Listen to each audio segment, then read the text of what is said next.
Beyond রিপেয়ারে চলে গেছে। এখানে ওখানে দু একটা হাতুড়ি দিয়ে বাড়ি দিলে এই হেলথ সিস্টেম গড়ে উঠবে এবং আমাদের কাঙ্ক্ষিত স্বাস্থ্যসেবা গড়ে উঠবে বলে আমি বিশ্বাস করি না। হাজার হাজার কোটি টাকা লুটপাট হয়েছে, আমরা পত্রপত্রিকায় দেখেছি এবং মাঠ পর্যায়ে আমরা গেলে দেখতে পাই, বিশেষ করে অন্তর্বর্তীর আগের সরকারের শেষ 5 বছর মাঠ পর্যায়ে কোনো কিছুর কোনো মেইনটেনেন্সও করা হয়নি। হাসপাতালগুলো ভেঙে পড়েছে। ঢাকা মেডিকেল কলেজের মতো জায়গায় সেখানে ছাত্রদের ছাত্রাবাসের পলেস্তরা কুলে কুলে পড়ে, এটা আমরা দেখেছি বিগত বছরগুলোতে। ফলে এই ভেঙে পড়া হেলথ সিস্টেমকে আর মেরামত করা যাবে বলে আমি বিশ্বাস করি না।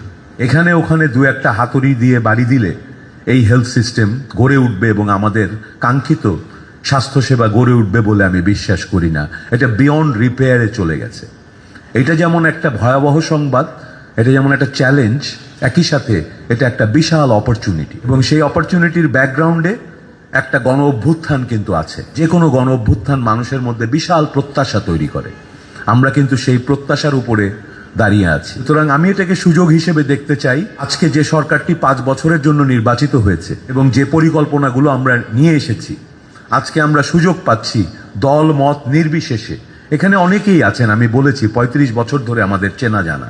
সেই 18 বছরও একসাথে মিছিল করেছি, কিন্তু ভিন্ন দল করেছি।